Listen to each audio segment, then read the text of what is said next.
Francisco, thank you for having me in Sao Paulo. Very welcome. Do you really think it's better than New York? I do. Why? Because it is. No, you know what? In New York, you might have everything that is really amazing around the globe, but here as well. The difference is most people would not be able to afford it over there in New York. And here, it's probably slightly better than New York, but affordable to everyone. So it's just a different universe. And quality skyrockets in all senses. Well, it's a wonderful place, and certainly I've appreciated being here. And I came here because you started a yoga practice after your last name, Kaiut Yoga. And what is Kaiut? How do you explain it? Probably a delusional dream. It's working. It does work, and in fact, I've never wanted to name it. The actual guy, or to be very honest, a couple who named it Kaiut, they were living in Colorado at the moment, an American couple. They just said, "You should name it your name. You should name it Kaiut." It was many years ago in the Paonia Valley in Colorado, and I would never name it. I would never give it my name. So basically, it was great that they chose that name because it worked. It worked because my students needed a thing to identify with. And how would you classify what the practice is? I would say it is yoga. And I would say most of what people call as yoga nowadays, it isn't. Because it doesn't match the basic definition of yoga. It matches the modern definition of yoga. It is under a powerful and I would say negative influence of the modern medicine and the modern fitness industry, but definitely it doesn't classify as yoga. Because yoga basically is defined in the Vedas as something that rescues the innate nature of the humankind. And most practices, they promise that, but they don't deliver it. And that's what we try to deliver. Talk about like the footprint of Kaiut. I mean, you started it how many years ago? My research started a little bit over 30 years ago. Wow.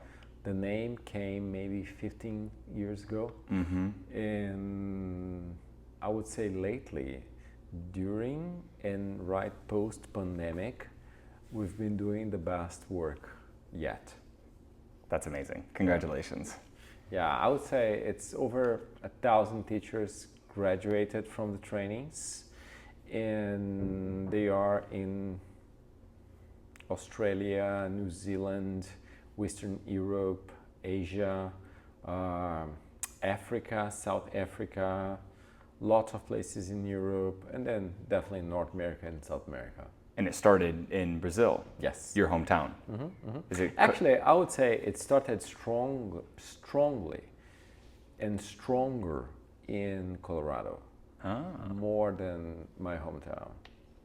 Interesting. Yeah, That's where I found it, so that's cool. Well, you know, Americans like you are not bad people. No, there is a very unique upside to your culture and society. You have, once you see something that is good in essence, you have no judgment and no prejudice, which is quite amazing.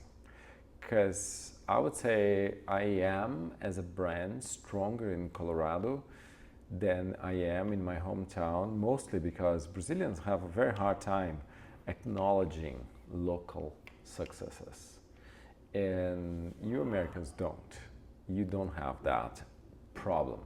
It doesn't matter if your color is green or blue. Whatever is good, you embrace and you actually praise and you practice and you try and you test it. And that is beautiful. And that was one of the reasons why the name came from Colorado, and I have such a vast space to Colorado in my chest. Mm-hmm. Do you feel more free to be like your strong self when you come to Colorado and teach? In many ways, yes. Ah. Nowadays, not so much, because nowadays I have my space in Sao Paulo, and I think the international success finally got to Brazil as far as image goes. But in many ways, yes. Trying to create a place and a space for you to think on your own isn't easy.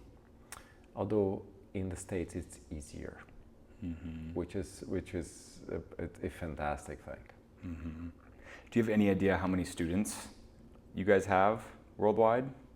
I believe the number is outrageous, like over 50,000 people connected to the brand. Wow.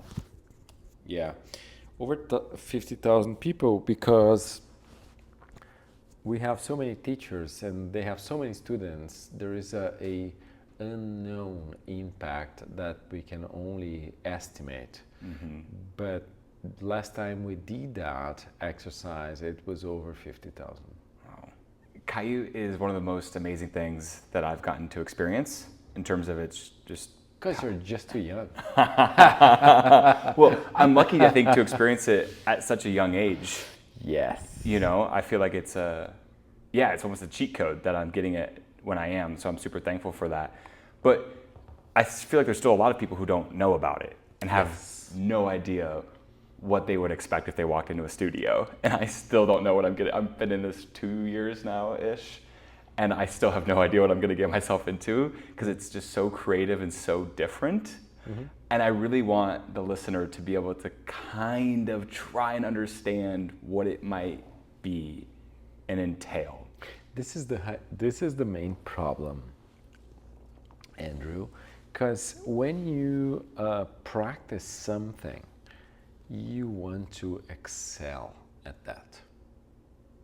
And that is not the American mind, that is the human mind.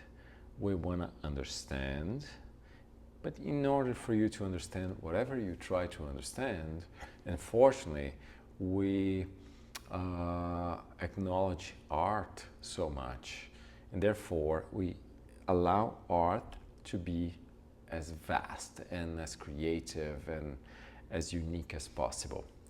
Everything else we try to reduce to a certain format and to a certain formula. And this work was designed not to fit into a box or into a formula. So basically, the idea of yoga is the reconnection with your ancestors' origin. So your basic innate potential. It's about Andrew getting back to Andrew. It's innate nature. The essence of Andrew that belongs to the savannah, that belongs to the first sapien, that belongs to our nature, basically speaking. And yoga has been always designed to deliver that, which means it needs to be unique in so many ways. It needs to be impossible to fit it in a box. So everything is about diversity of stimuli in terms of biomechanical stimulation, but also the rhythm, the pace, the way you place your mind and your focus, and the way you play with the different rhythms, but always sustainable when you look back, thinking in the long run. Mm-hmm. So basically, you can't define and you can't comprehend, because if you do, you are reducing it to something that it isn't. Mm-hmm. I think sustainability, you mentioned, Francisco, mm-hmm. and to me that's a big difference mm-hmm. between Kaiut and other. Because I want you to go from 28 to 78 without really experiencing any major biomechanical losses. I actually want you to be experiencing gains in the process of aging 40 or 50 or 60 years. Yeah. So that is a big, major change. And what do you think are some of those main benefits? So somebody comes and they say, okay, I'm going to start doing Kaiut a couple times a week or however often. What do you think will be some of the first benefits that show up for them? The biomechanical resilience. What does that mean?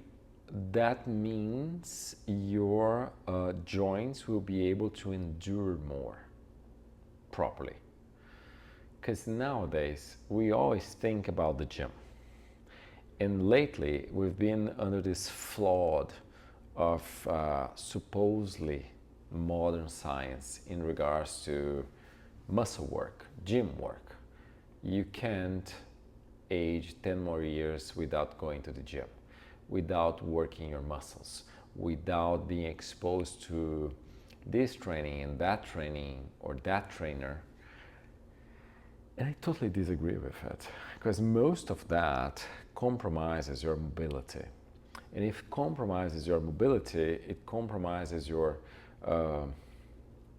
brain in many ways, and it compromises your vitality. So I think that is not science, that is fashion. And fashion, usually, it gets outdated. Mm-hmm. People are buying that as science when it's not really science yet, because it haven't been proved.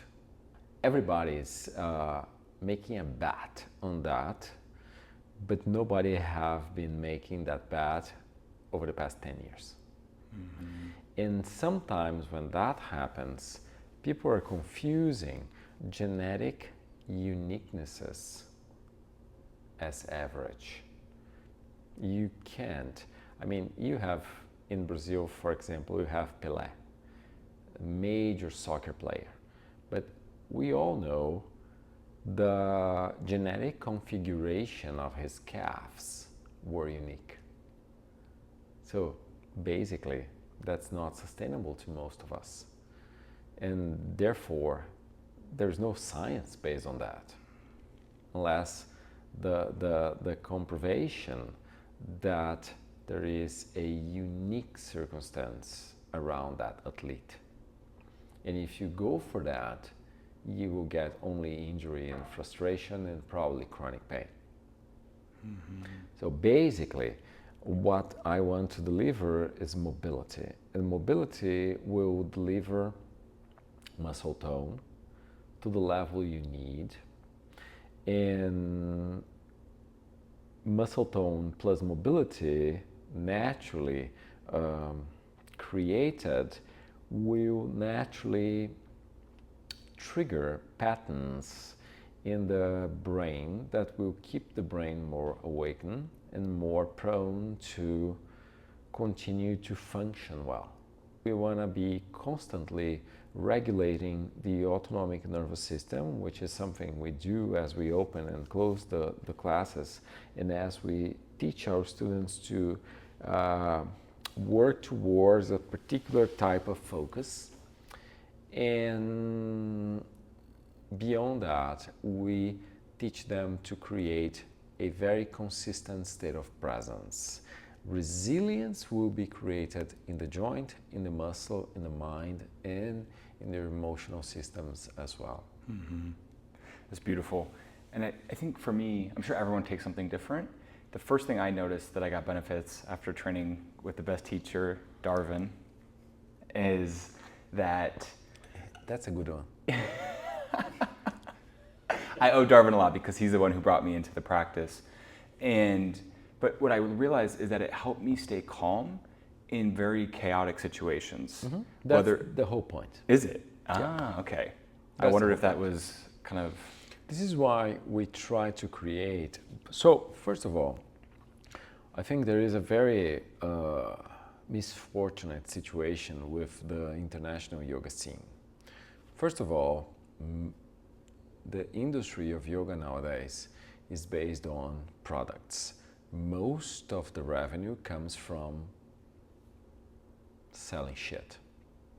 From mats to pants and t-shirts, they're selling everything. And that represents more percentage of the industry than the actual classes. That is a total inversion of the process. Because if there are not many students, why the hell are they selling so many products? So the industry of selling products and producing those products is stronger than the teaching and the teacher-student relationship, which is a total misunderstanding of the process. Because you cannot be present on your own. You can try, but most of the time you will be just fooling yourself, and that's not going to be real, unfortunately. Because our society doesn't facilitate that process, and it works against you. So basically, when I've realized the gaps in the industry, all my work became oriented towards that. Teacher, student, regular classes, consistent practice, and you finding a person that has a match with you, like Darwin, and allowing or empowering that person to help you getting present. Most of our most amazing experiences in life are based on our teacher-student relationship. From kindergarten to university, we always have that person, that woman, that man, that unique human individual that is able to catch our mind, our heart, and our soul at once and make us absolutely present with a certain idea. So that represents in the human brain a quite magical aspect. And this is why my classes are based on voice, not demonstrations. Yeah, like you're not doing any of the poses with us. Under any circumstances. Rarely. Sometimes to create empathy, but never for you to see something that is not human that I can do and you can't. And never for me to say, this is what is wrong with you. There is no teaching if something is wrong with you. Teaching is about me acknowledging your willingness to learn and showing you pathways into the proper goal. So basically, that's the whole thing about this method. It's language, it's communication, it's empathy, it's humor, it's laughter. There's so much laughter in the studio here in Sao Paulo. Exactly. I love it. It's so fun. Yes, because I mean, it's so much pain. It is. I want to kill you today. Yeah. Earlier in class. There are so many dark sides and spots in our bodies that we are totally unaware of. When we touch it and they lighten up, it's painful and we are unaware. So we are often catched off guard. So at that time, you need certain sense of humor. Otherwise, it's unbearable. Wow, that's a great lesson. Yeah. So it's about these people learning how to laugh at themselves when they feel like crying. Or when they feel like not dealing with reality, standing up and walking away. But as you've seen this week, nobody does it. Because they are actually fed intellectually in order for them to understand and to be able to embrace emotionally the change. I think trust, right? Because you're, as teachers... No trust is needed. Are you really? Trust is delusional, because trust makes you trust people you should not be trusting. But you're putting me in some very uncomfortable positions that could And potentially I say injure why. me. I explain. They intellectually understand, and they do support themselves emotionally, because they have the intellectual understanding. And I communicate with the logics of the system, so I make sense to your nature, and your nature doesn't question my logic. But I don't want you to trust me. That is actually very wrong. Interesting. So you don't get to 50,000 students without one, drive, and two, probably a strong sense of purpose.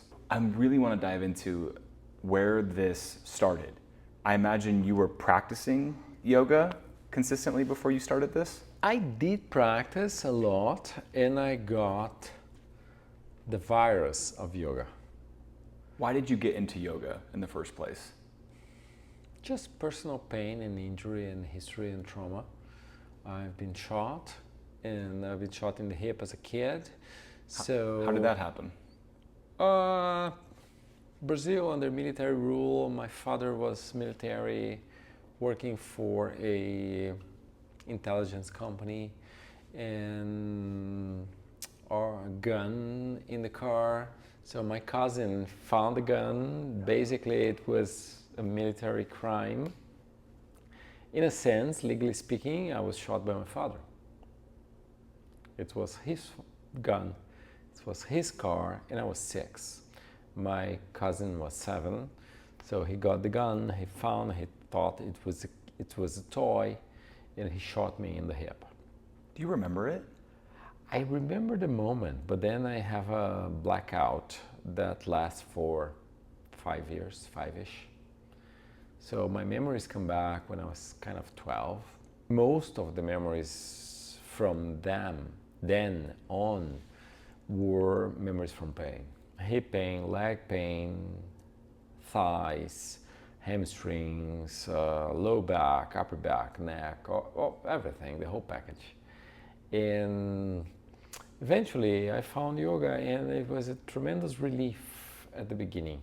But then the relief didn't last for long. And I got bugged. And that was enough for me to get connected with healing arts, natural healing arts, like different types of massage, polarity therapy, chiropractic. You're a chiropractor by training. I am. And then naturopathy. So I've been all over the place and studying one particular chiropractic lineage from England that is very different from the traditions in the United States. And for me, it was very systemic and very intelligent, and I really enjoyed that. So living in England and studying naturopathy and polarity therapy, I fell in love with that lineage. Sorry to interrupt. What is polarity? It's one of the things. Okay. Yeah. It's a tool in the toolbox. Yeah. And basically the work of this chiropractor from England was mind-blowing. For that moment in time, for me, it was just amazing. His name was McTimony, and he worked out of Oxford. I was living close by, so I went there, and I've talked to as many people as possible. I was not able to take the training, but I've seen as many chiropractors as possible, and I was really mesmerized by the concept of a systemic approach. And that was the first really effective systemic approach that I've seen as a therapist. And then I brought that idea, and that was the main idea, the main driving idea behind Kaiut Yoga. Mm-hmm. The idea of being natural, organic, and systemic at the same time, working from the joints. The only thing that I really added to the picture was the nervous system and the presence. Not a random state of presence, but a presence built out of a intention or willingness. Mm-hmm. I imagine that moment of you going from kind of a follower and practicer of other people's methods, to this moment of, oh, I'm going to tap more into who I am as Francisco Kaiut, be myself, and build this pathway myself and be a leader, right? I imagine that's a very special moment. I never thought about that, and I actually resisted to that, but the moment happened in a place just like that. What do you mean by that for people who are not watching? Well, I was just like here. A studio. You've seen the studio here, and you've seen the coffee bar. Mm-hmm. So imagine the coffee bar as my office as a chiropractor. So my table was over there, my desk and my chair to talk to people. I was there and a patient didn't show up. So I came to the studio, I sat on the floor by the wall, and then the cleaning lady came and she just presented me a very, very casual question. She said, "Hey, how would you like your mats to be placed today?"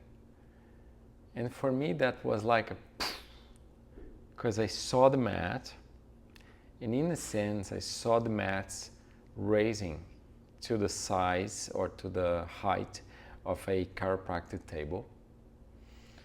And then I saw them coming back, and I was just casually even relaxed by the wall. And immediately I said, I want my mats by the wall.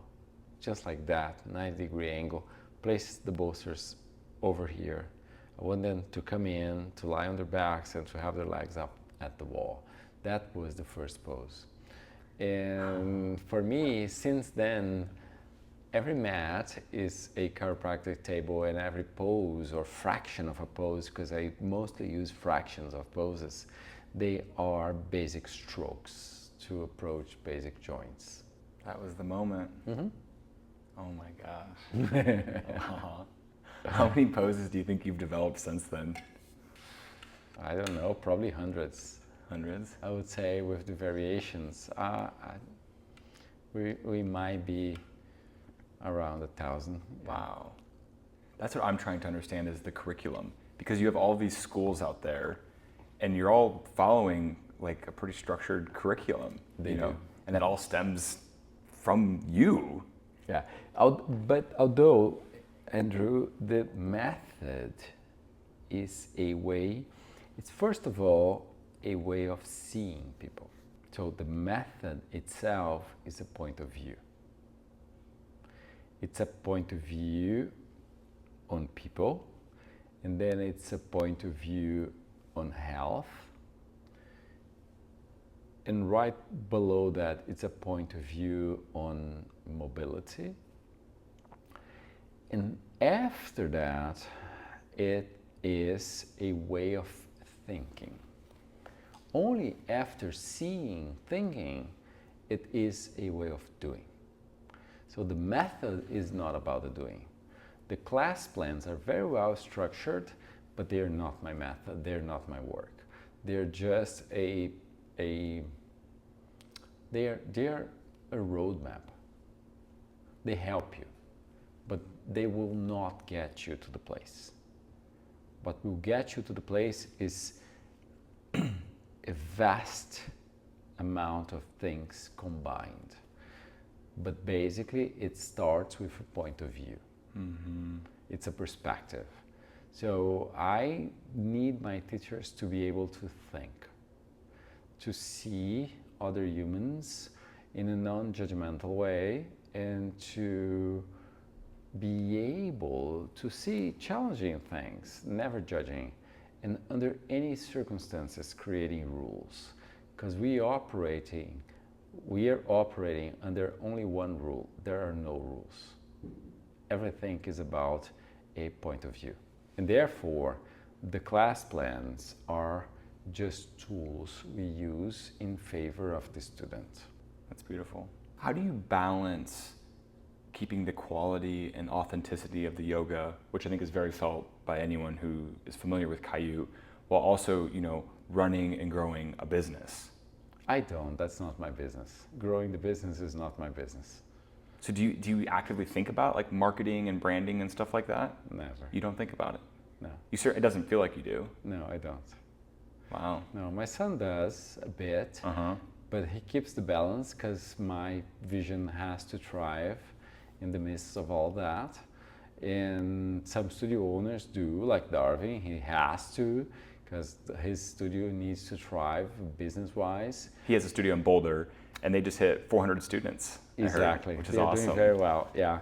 And this is, what's this month? March. And we are almost sold out for the event in January 2025. So, Which is like a week-long yoga intensive exactly. that you teach. They go to Boulder, Colorado, like 90 to 100 people. Exactly, but I teach from here, and they are together. So that's a beautiful event that literally reinvents, in many ways, it reinvents the experience of yoga across the globe. And we do that with our Boulder team because they're very good at that. So there is that. Javi has part of his energy into that. Darwin and Kristen in Boulder, they do that. We eventually became good at that. Although my work is just to be here to teach real people and to develop the method, to point what's coming next in the future. You delivered a TED Talk. Yes. And you dropped a quote that I thought was interesting. You said, "Silence is the entrance to a state of presence." And I personally think that being present is one of the kind of most important keys to living a happy life. And I'm curious if you have learned any kind of ways to tap into that ability to be present. Pain. Because, since the 20s and 30s, we've been taught pain is wrong. But actually, we've been taught that feeling pain is wrong because we've been under the influence of this corrupt medical industry. So as you know, most of the main medical schools across the globe, not only in the States, were funded and raised to create commercial representatives of the industry of medicine and disease, selling drugs and stuff for surgeries and all that. Eventually, they were very well succeed, so they became one of the most influential industries in the globe. But the story is a truthful story. And the fact is that MD might be your dad, might be your brother, but they've been mesmerized to sell stuff and to broadcast fear, which is absolutely incorrect. So basically, understanding that was for me a major game changer. So we can't operate from fear. It just doesn't work. And we can't operate out of fear, and we can't operate just to sell stuff. We need to own our own health. We need to own the process of getting healthier or living longer or living. Yes, you might have a gene that will define cancer and early death. That doesn't mean you should not be living intensely. Could you say that fear is the enemy of presence? Yes, it is. So basically, the TED Talk is about that. The TED Talk is about being present, and from presence, having this spaciousness inside. And I found out after making peace with my pain, after understanding that being traumatized with a major event and experiencing a strong and intense PTSD process, I can own the process. I can understand that I have triggers, but they don't have to be triggered all the time, and I know when they will, which gives me more ownership and spaciousness to operate. And therefore, knowing that when I make my students to get in touch with pain, and when I explain to them that the pain is not harming them. The pain is not making any process worse. The pain is just communication between the body and the brain, and sometimes communication between brain, body, and the emotional system. So we have a three-way communication, a three-way line that is going live at the moment. So when that happens in peace, with no fear, we trigger no anxiety. If we trigger no anxiety, and if we fire no thoughts, we get to be present with an anchor that is absolutely undeniable. Pain is undeniable. It anchors you. But it anchors you and makes you think fearfully. Am I right? Am I wrong? Is this right? Is this hurting me? Although if I explain it to you intellectually, and if you understand, this is not wrong, this is not going to hurt, there is a therapeutic process in place, everything is correct, I'm going to get better, then all that chattering drops down, and you have perception, then boom, you're anchored in the present moment. And it's undeniable. Pain. You have this incredibly powerful ability to command an audience or a room, whether it's coming to Colorado and teaching a group of 100 students, in a second language, or delivering a TED Talk where you made everyone in the crowd turn off their phones. I thought that was so impressive. Or yesterday, you were I received it as very calm, right? You put me into just this like space where we did, 7 hours of yoga, and I feel like I could have done 20 yesterday. But today I feel like you're being like a drill sergeant with me, and I'm like, I want to kill you. And you're like, go, go, go, And so you have range, is what I'm trying to say. But I'm curious what you're thinking about when you're going to command an audience. I don't think as I do. I plan. When I do, I just do it. So what goes into the planning then? The planning takes everything in consideration, every single detail. Who's in the room, where they are in the room, how am I broadcasting my voice, how am I making everybody to feel seen, how do I move, what is the pace that I broadcast with my body language, voice, tone of voice, pace, eye contact, names. I take everything in consideration to the detail. Once I get into the room, then I just allow the plan plus the moment to flow. And one of the basic aspects of the method, and when it comes to the delivering, is unpredictability. Whatever the teacher does has to be to the student unpredictable. Because if you become predictable, they will start anticipating, because that is what the human brain does. So teaching beautifully requires unpredictability, requires the teacher to be catching the students off guard all the time. Different pace, different velocity, different tones of voice, different timing, because the body is absolutely asymmetrical. Why the fuck we need to operate with 30 seconds every side? We don't. That's just wrong. And it works against our resilience system. So basically, unpredictability, and as you know probably, there are different types of flow.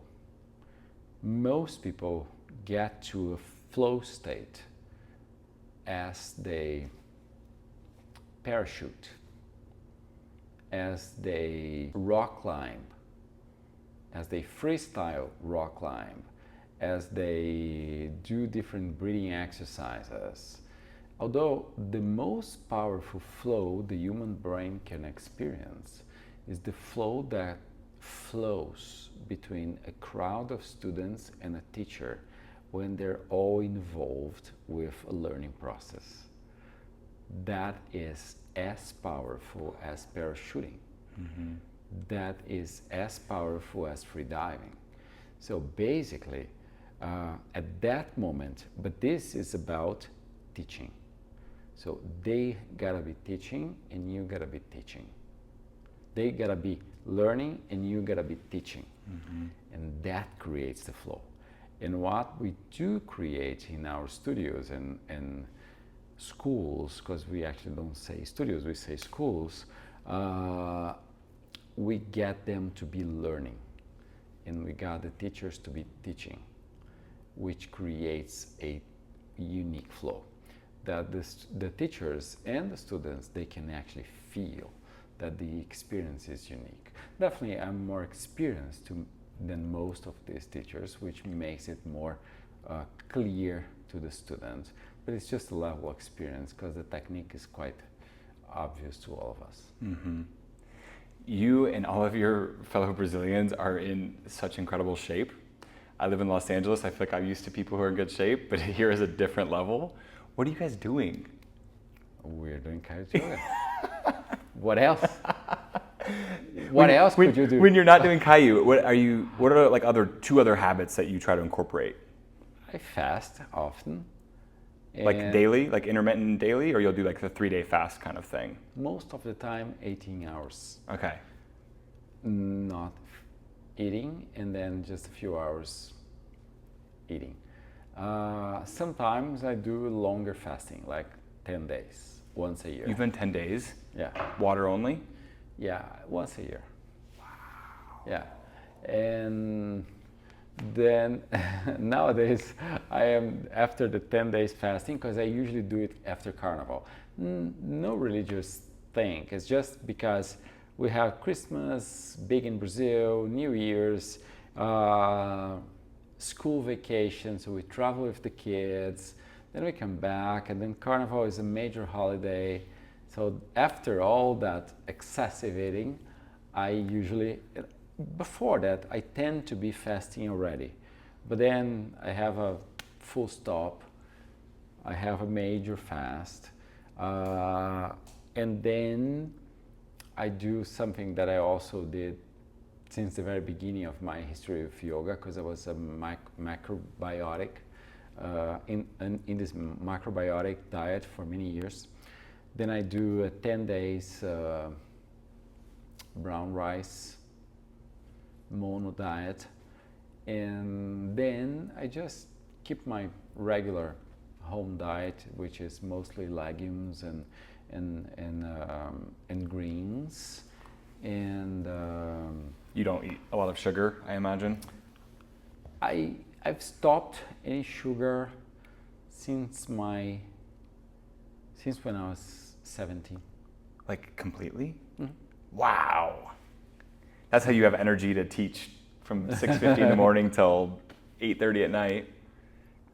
No sugar under any circumstances. Wow. And yeah, it's been over 30 years. And yeah, and I love wine and I love food. The more you love food, the more you have to be aware of the amount of food you have. It's such a beautiful part of life, you know? Yeah. You don't want to miss out on that. Yeah. Okay, so the last question I'll ask you, Francisco, is I hate the question like, what's your 10-year plan? Because if you're working your ass off, you don't know what's possible 10 years from now, you know? But what I am curious about is what's left on your bucket list? First of all, I'll explain to you what a bucket list is. Bucket list is an expression in English that came from a movie back in the 40s or 50s. The guy is about to die and he kicks the bucket. And that's the beginning of that expression. I love this.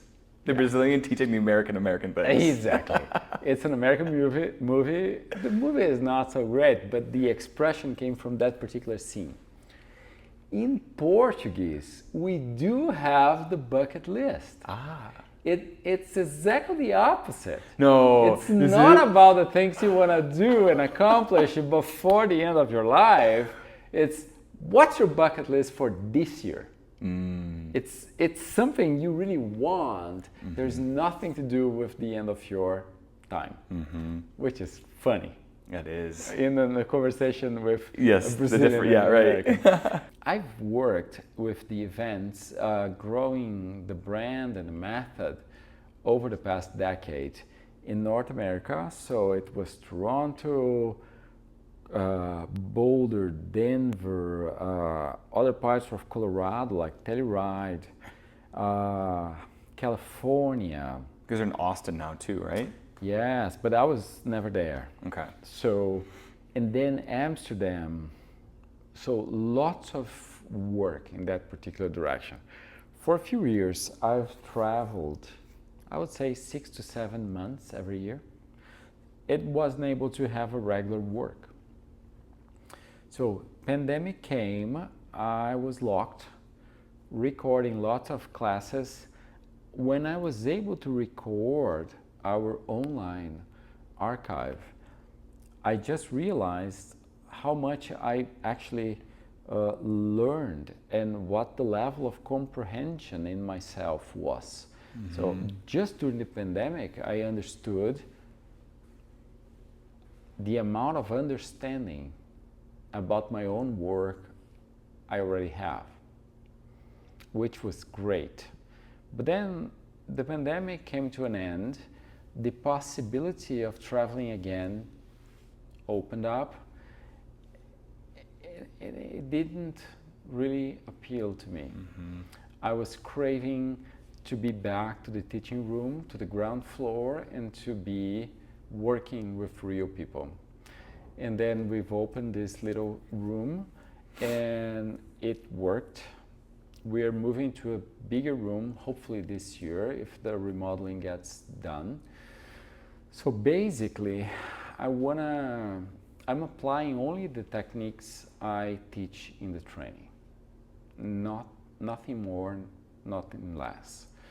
And we came from 0 students to 150 students in 1 year, which is great, considering that our membership is probably the most expensive membership to a group of students in the country, and probably very high in the States as well. You mean in Sao Paulo? Yeah. The 0 to 150? Yeah.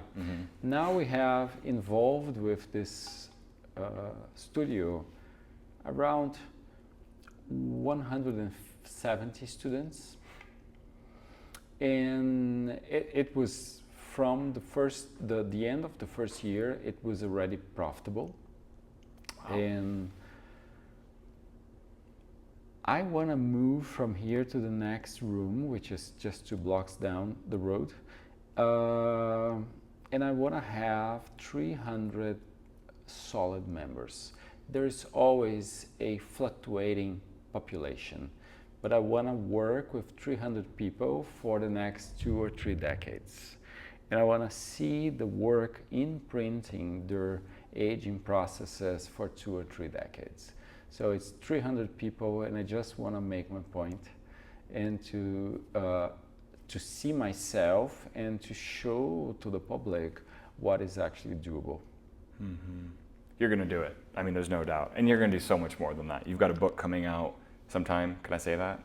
We have actually 3. We have 1 coming out this year, and then we have 2 more. One is halfway through, and the other one we will start collecting data, and we will collect data along this whole year. And preparation will be done next year. So we have 3 books between now and the end of 2025. I can't wait to see what Kaiut is in 30 years from now. I don't really care. I mean, because I want to just have this 300 people practicing on a regular basis. Because I don't want 300 students. I want 300 good students coming regularly and really making it part of their aging processes. So that is my whole thing at the moment. Well, I'd encourage everyone to look into Kaiut and to go read about the stories of people it's transformed. I think when people are the most effed up, people with MS and like really messed up injuries, right? Back injuries that just spasms every day, and they say, after a month of coming to Kaiut, I was talking to a guy in the studio last night at the coffee bar. I love that little place. And he was like, yeah, man, I was on a plane ride and I had back spasms and I couldn't, live my life to the fullest at all. And after a month of coming to Kaiut consistently, the back pain completely went away. And I'm kind of a cynic. So when I first started hearing these stories in Boulders, I'm like, yeah, right, whatever. They're paying these people, this is bullshit. But I'm here to say it's a couple years later and I've talked to a lot of people and I feel like I'm pretty decent at reading people, and it's legit. It really works. And so I just have to say thank you for creating this and for helping so many people. Yeah, it works. It really does. And sometimes it's a little bit beyond my comprehension. But fortunately, it was me, and I was involved with this from the very beginning. And this is it. I think the most challenging thing we can have in life is the opportunity to think for ourselves. Nothing. There is no level of education that gives you that type of empowerment. You gotta search for it. Think for yourself and redefine your limits. Beautifully said. Thank you, brother.